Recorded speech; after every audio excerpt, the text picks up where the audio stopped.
Shalom semuanya. Tahun 2025 adalah tahun penuaian, the year of harvest. Ayat emasnya adalah Ulangan 11 ayat 13 dan 14 dan Yohanes 4 ayat 35. Kalau kita menyelidiki ayat-ayat yang merujuk pada penuaian atau harvest, maka terdapat beberapa jenis tuaian, yaitu yang pertama, tuaian jiwa-jiwa yang terhilang dan membutuhkan pemulihan hubungan. Yang kedua, tuaian perluasan kerajaan Allah. Yang ketiga, tuaian berkat rohani dan jasmani. Yang keempat, tuaian hidup yang berbuah atau buah roh. Yang kelima, tuaian hidup yang kekal. Dan yang keenam, tuaian di bumi yang mengalami murka Allah. Saya percaya ke depan ini, Tuhan akan berbicara tentang hal-hal di atas.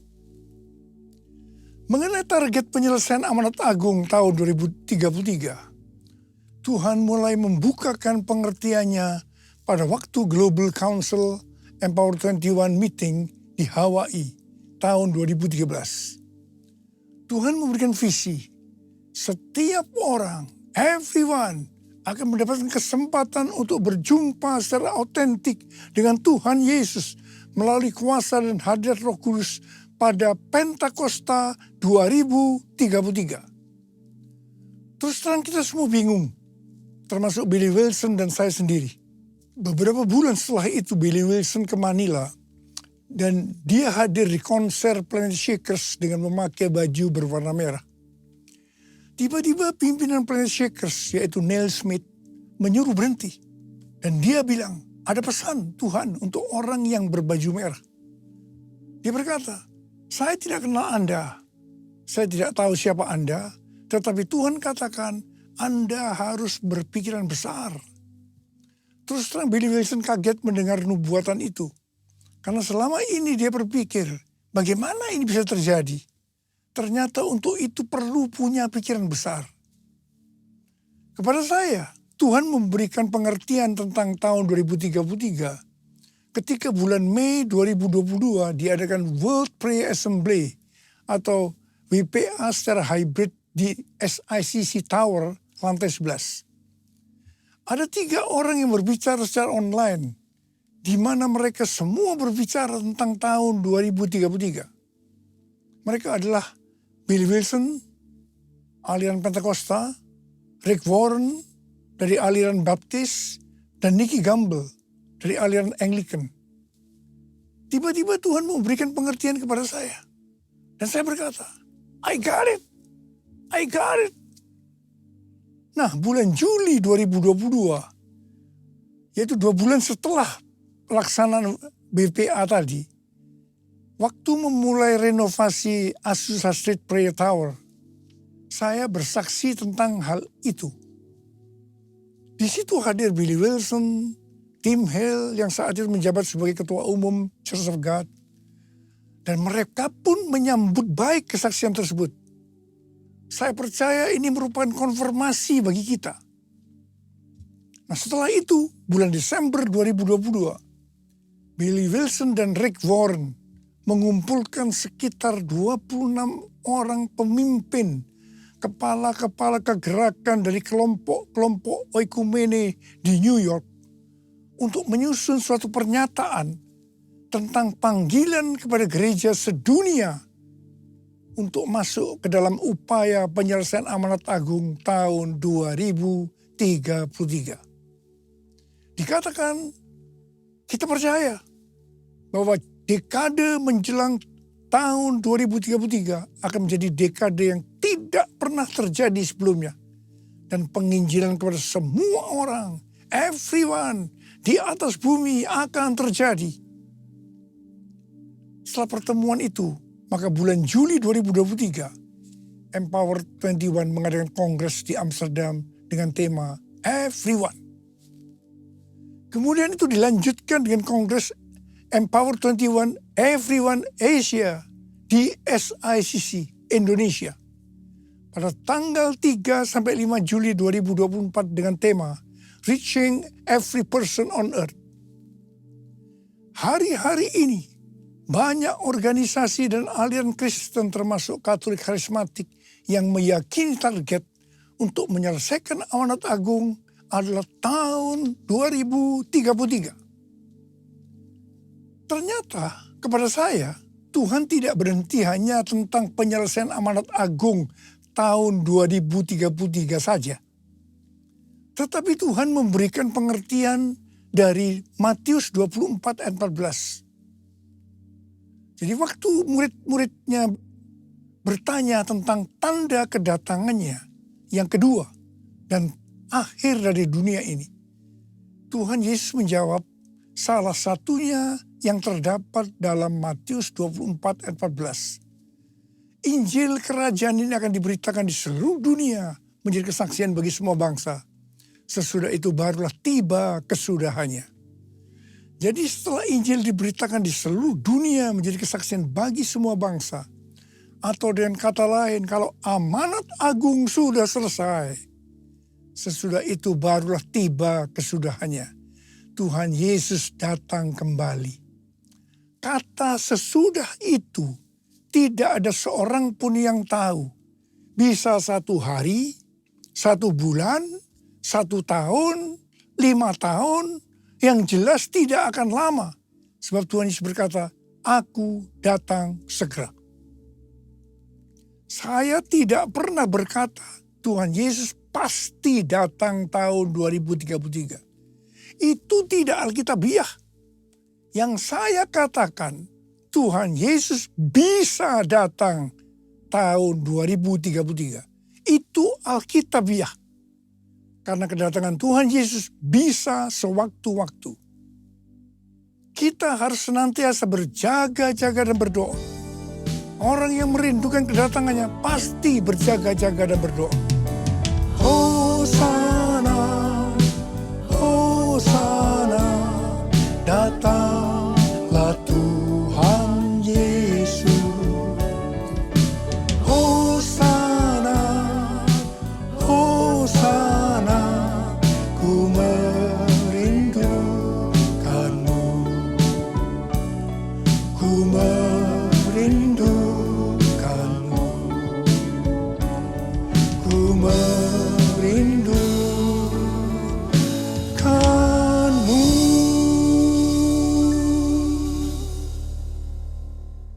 Rick Warren membuat kelompok yang disebut dengan Finishing the Task, menyelesaikan amanat agung, dengan menggunakan pendekatan 4B atau 4B.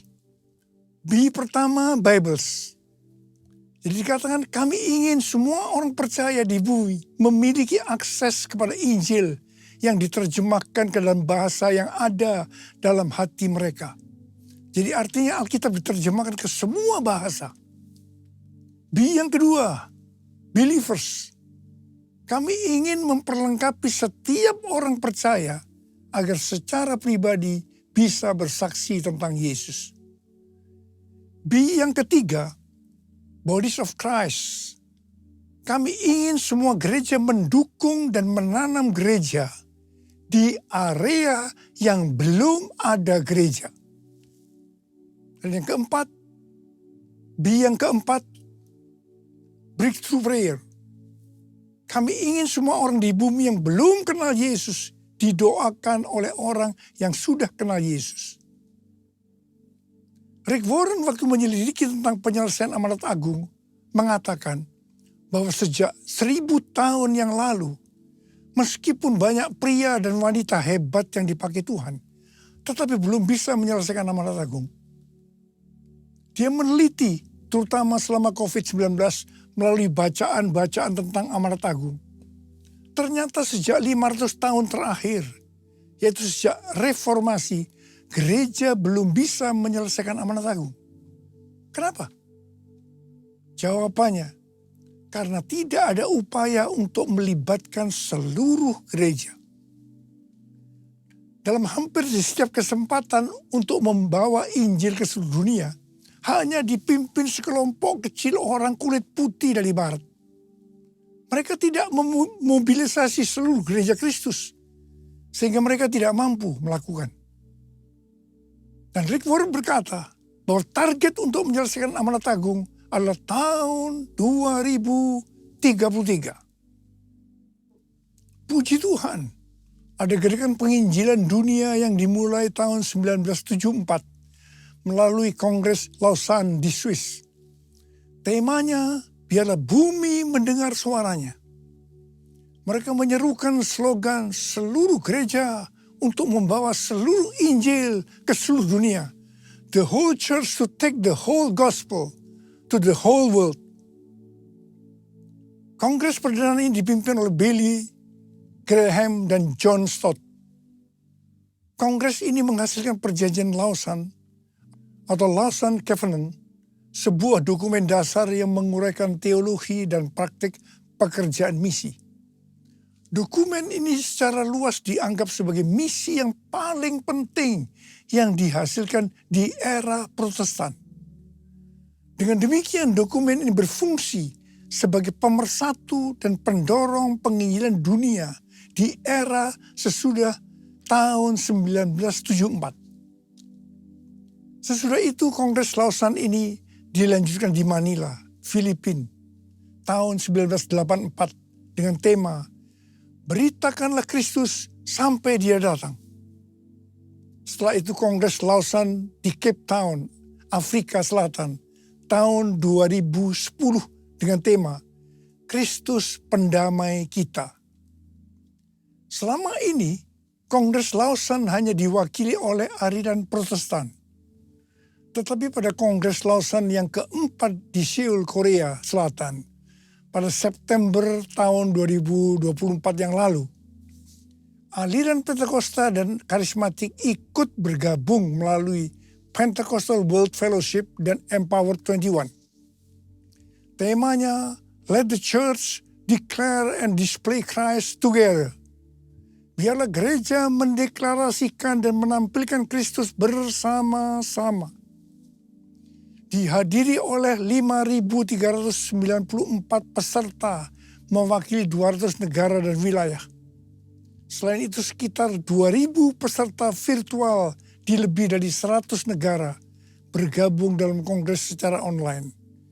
Saya mendapat undangan juga mewakili Empower 21 dan saya memilih sebagai peserta secara online. Declare Christ atau mendeklarasikan, memberitakan Tuhan Yesus adalah aspek utama dari iman Kristen dengan cara memberitakan siapa pribadi Yesus Kristus, kasih-Nya, anugerah-Nya, dan perbuatan-perbuatannya kepada seluruh umat manusia, everyone. Display Christ atau menampilkan Kristus artinya mewujudkan sifat-sifatnya, karakternya, dan ajarannya dalam kehidupan sehari-hari lewat gaya hidup kita. Menjadi garam dan terang, hidup yang berprestasi, hidup yang berbuah, hidup yang menjadi berkat. Dengan cara ini, maka kita akan disebut murid Kristus. Dan mereka yang melihat kita akan memuliakan Bapa yang di sorga. Ini yang harus kita lakukan untuk menyelesaikan amanat agung tahun 2033. Haleluya! Bumi penuh kemuliaan-Nya, bumi penuh kemuliaan-Nya, bumi penuh kemuliaan-Nya. Sucilah Tuhan, sucilah Tuhan, sucilah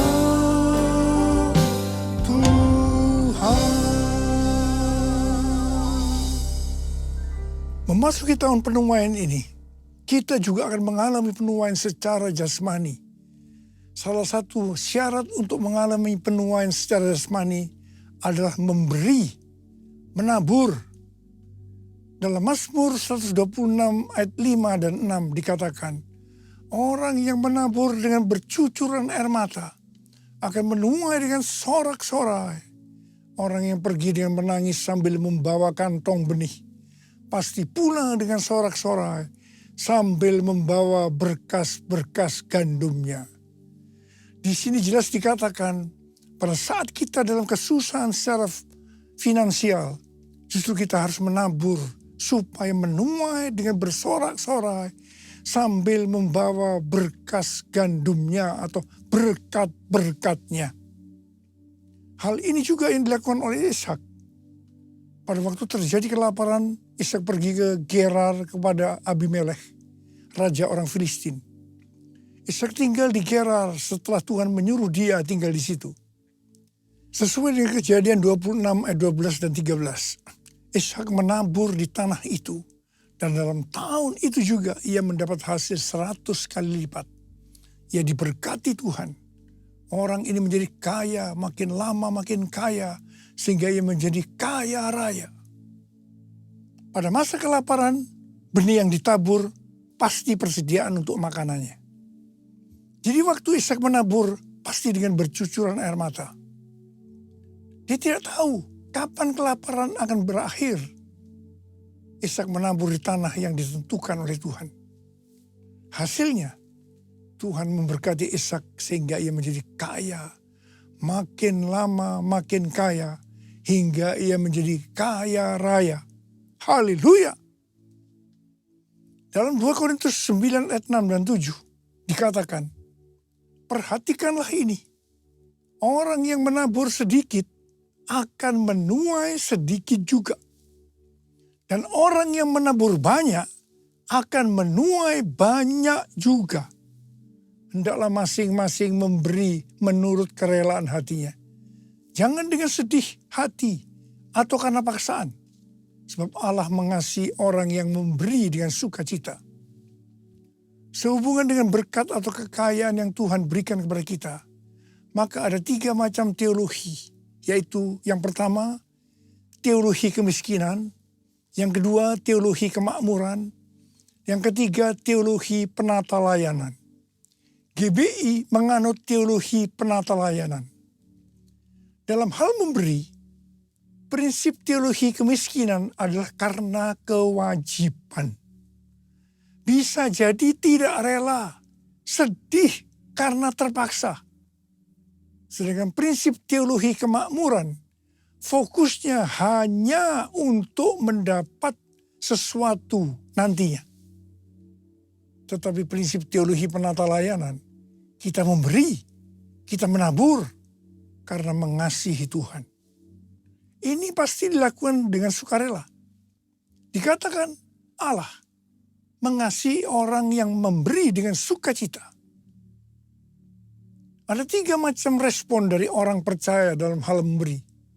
Yaitu respon pertama, bagi yang memiliki hubungan yang intim dengan Tuhan. Mereka memberi dengan standar tinggi. Yaitu senantiasa berupaya memberikan yang terbaik untuk Tuhan. Sebagai contoh Maria yang intim dengan Tuhan. Mengurapi kaki Tuhan Yesus dengan rambutnya. Dengan minyak narwastu yang mahal harganya. Yaitu sekitar 300 dinar. Itu merupakan upah 1 tahun bagi seorang pekerja. Jadi sangat besar nilainya. Dan ini merupakan persembahan yang terbaik. Respon yang kedua, bagi mereka yang tidak intim dengan Tuhan. Mereka hanya dapat memahami bahwa memberi persembahan secara materi itu hanya sebagai hukum yang tertulis. Ketika yang lain sudah dengan tekun dan setia memberi persembahan persepuluhan, persembahan khusus, dan persembahan sulung, dia masih sibuk menyelidiki apakah persembahan-persembahan itu alkitabiah atau tidak. Respon yang ketiga, bagi mereka yang cinta uang dan pencuri kas milik Tuhan, seperti Yudas Iskariot, akan mengkritik orang seperti kepada Maria yang memberikan persembahan yang terbaik kepada Tuhan, yaitu minyak narwastu yang mahal harganya, dengan dalih, mengapa tidak diberikan kepada orang miskin saja? Demikian juga mereka yang termasuk orang-orang seperti ini akan menyamaratakan semua pendeta yang mengajar tentang memberi persembahan uang sebagai golongan pendeta yang mencari keuntungan dari jemaat. Bukan rahasia lagi. Bahwa cukup banyak pendeta yang takut untuk memberikan pelajaran tentang kebenaran. Memberi persembahan uang. Apa akibatnya? Akibatnya baik pendeta itu maupun jemaatnya gagal untuk menerima berkat yang terbaik yang Tuhan sediakan. Kesimpulannya, memberi persembahan materi dalam kemurahan hati hanya dilakukan oleh orang-orang yang hidupnya intim dengan Tuhan. Orang yang benar-benar mengasihi Tuhan. Saya berdoa agar berkat yang terbaik dari Tuhan akan kita terima dalam tahun 2025 ini. Karena kita intim dengan Tuhan. Bless the Lord, oh my soul. Oh my soul. Worship His holy name. Sing like never before. Oh my soul, I worship your holy name. Bless the Lord, oh my soul. Oh my soul, worship His holy name. Sing like never before. Oh my soul, I worship your holy name. I worship your holy name. I worship your holy name. Lebih dari 14 tahun yang lalu, Tuhan berbicara kepada kita tentang persembahan sulung.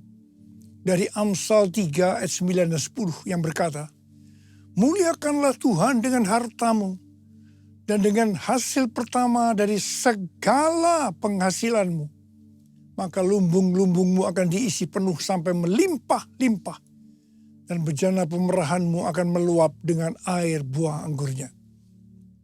Sesuai dengan referensi dari catatan Amsal 3 ayat 9 dan 10 dari The Apologetic Study Bible dan catatan Alkitab Penuntun Hidup Berkelimpahan dari Life Application Study Bible versi Injili, maka yang dimaksudkan dengan persembahan sulung adalah hasil pertama yang merupakan hasil terbaik secara kualitas dan kuantitas.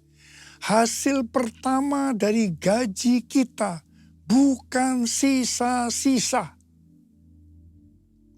Persembahan sulung untuk tahun 2025 adalah seluruh penghasilan yang didapatkan pada bulan Januari 2025 yang diberikan pada bulan Februari 2025. Dalam Alkitab, Tuhan Yesus sendiri yang menyinggung tentang memberikan persembahan dari seluruh penghasilan seorang janda miskin dalam Markus 12 ayat 41 sampai dengan 44. Pada suatu kali, Yesus duduk menghadapi peti persembahan dan memperhatikan bagaimana orang banyak memasukkan uang ke dalam peti itu. Banyak orang kaya memberikan jumlah yang besar. Lalu datanglah seorang janda yang miskin dan ia memasukkan 2 uang tembaga, yaitu uang receh terkecil.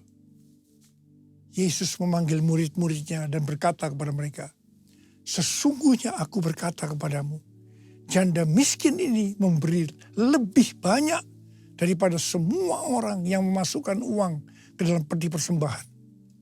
Sebab mereka semua memberi dari kelimpahannya, tetapi janda ini memberi dari kekurangannya. Semua yang dimilikinya, yaitu seluruh nafkahnya. Di sini Tuhan Yesus tidak melihat besarnya jumlah persembahan, tetapi berapa persen dari penghasilannya yang dipersembahkan. Meskipun jumlah persembahan janda miskin itu relatif kecil dibandingkan orang kaya tadi, tetapi Tuhan Yesus berkata, janda miskin ini memberikan lebih banyak dibandingkan dengan semua orang kaya itu. Mengapa? Karena persembahan yang diberikan janda miskin itu adalah seluruh nafkahnya, yaitu seluruh yang dia miliki. Ini contoh memberi karena sungguh-sungguh mengasihi Tuhan. Persembahan sulung merupakan tolok ukur yang valid untuk menguji apakah kita memberi karena mengasihi Tuhan. Persembahan sulung diberikan dengan kerelaan hati dan ucapan syukur, bukan karena paksaan. Sekali lagi saya mau katakan, bukan karena paksaan. Amsal 11 ayat 24 dan 25 berkata, ada yang menyebar harta, tetapi bertambah kaya. Ada yang menghemat secara luar biasa, namun selalu berkekurangan. Siapa banyak memberi berkat, diberi kelimpahan.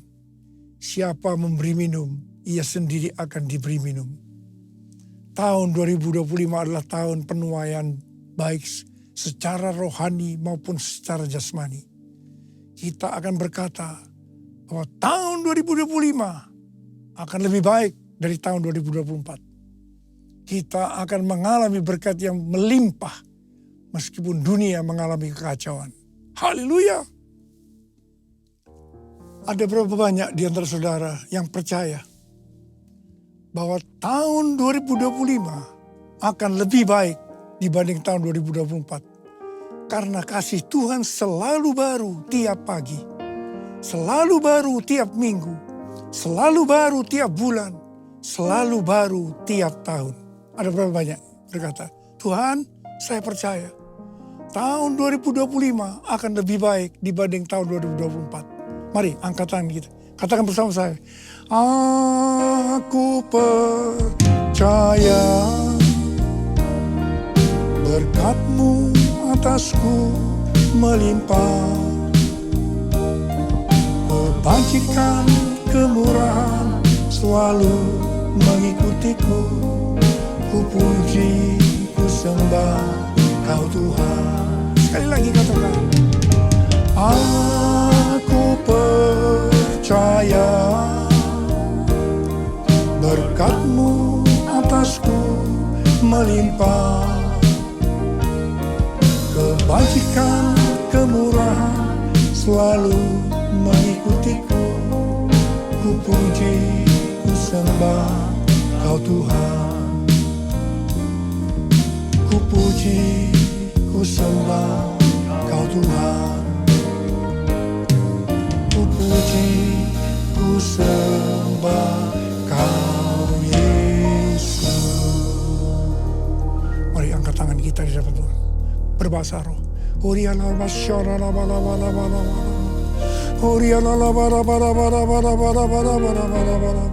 Yang sudah berbahasa roh, kita berbahasa roh.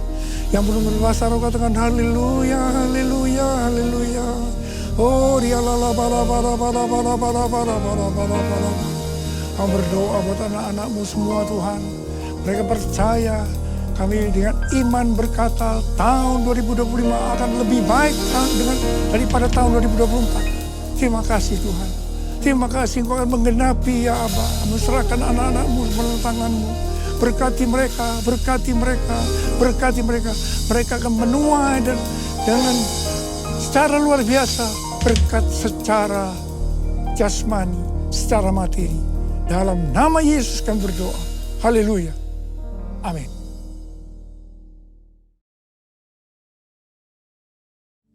Kita akan memasuk dalam perjamuan kudus. Kita akan mengingat ayat ini. Sebab setiap kali kamu makan roti ini dan minum cawan ini, kamu memberitakan kematian Tuhan sampai Ia datang. Perjamuan kudus adalah perjamuan Tuhan Yesus sendiri. Setiap kali kita masuk dalam perjamuan kudus, Tuhan Yesus selalu berkata, biarlah ini menjadi peringatan akan aku. Peringatan akan aku. Karena itu mari kita tundukkan kepala. Arahkan hati kita kepada kebaikan Tuhan. Saudara, mari. Bapa, siapakah kami sebelum kami mengenal Engkau? Kami semua orang berdosa. Upah dosa adalah maut, mati. Tapi Engkau tidak berdosa dijadikan dosa oleh karena kami semua. Engkau harus turun dari sorga mulia, mati, ganti kami dengan penderitaan yang luar biasa. Sungguh kalau kami pikirkan betapa baiknya Engkau Tuhan. Kau jadikan kami sebagai anak-anak-Mu Engkau memberkati, Engkau membela, Engkau melindungi, Engkau menyembuhkan kami. Engkau juga menegur kalau kami salah, ya Aba. Itu Engkau, ya Aba. Tuhan Yesus akan memberkati kita melalui perjamuan kudus. Tapi Tuhan mau kita makan dan minum dengan cara yang benar. Karena itu masing-masing sekarang introspeksi. Lihat keadaan diri masing-masing. Jangan menyimpan dosa. Kalau ada dosa yang Tuhan ingatkan yang belum diselesaikan dengan Tuhan, langsung minta ampun. Minta ampun supaya diberkati. Supaya diberkati. Tuhan, Kau melihat anak-anak-Mu yang sedang berdoa, Tuhan. Ampuni kami, ampuni Tuhan, ampuni kami, ampuni. Layakkan kami untuk masuk dalam perjamuan kudus. Kami akan masuk dalam perjamuan kudus dengan hati yang penuh ucapan syukur. Dalam nama Yesus kami berdoa. Amin. Sekarang, mari angkat roti di tangan kanan kita tinggi-tinggi. Sebab apa yang telah kuteruskan kepadamu telah aku terima dari Tuhan. Yaitu bahwa Tuhan Yesus pada malam waktu Ia diserahkan mengambil roti. Dan sesudah itu Ia mengucap syukur atasnya. Ia memecah-mecahkannya dan berkata, inilah tubuhku yang diserahkan bagi kamu. Perbuatlah ini menjadi peringatan akan aku. So yang dikasih Tuhan, bukankah roti yang kita pecah-pecahkan ini adalah persekutuan kita dengan tubuh Kristus. Mari kita makan dalam nama Yesus.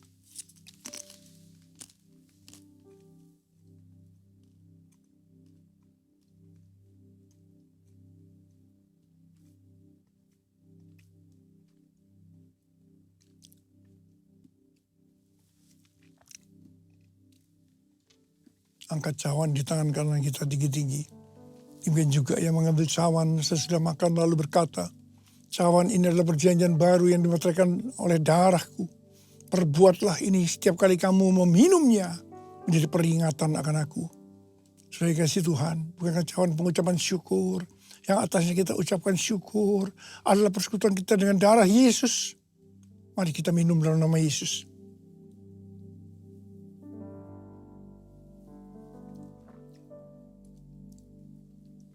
Angkat tangan kita.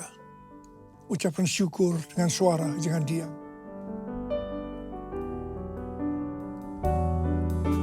Tuhan terima kasih ya Tuhan, terima kasih.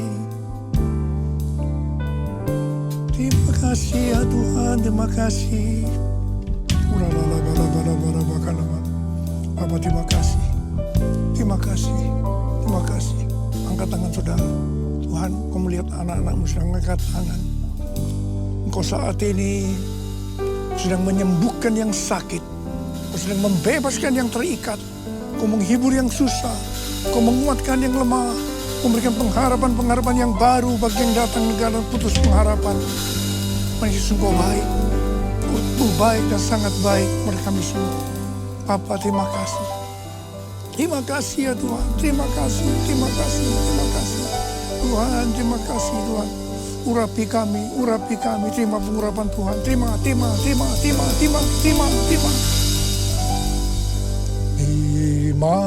kasih Yesusku, terima kasih Yesusku. Puji syukur hanya bagi Tuhanku. Terima kasih Yesusku, terima kasih Yesusku. Puji syukur hanya bagi Tuhanku. Puji syukur hanya bagi Tuhanku. Puji syukur hanya bagi Tuhanku.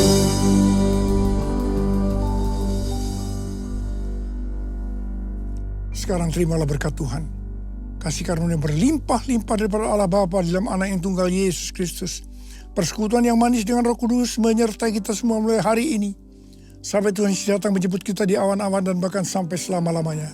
Yang percaya bersama-sama katakan, amin.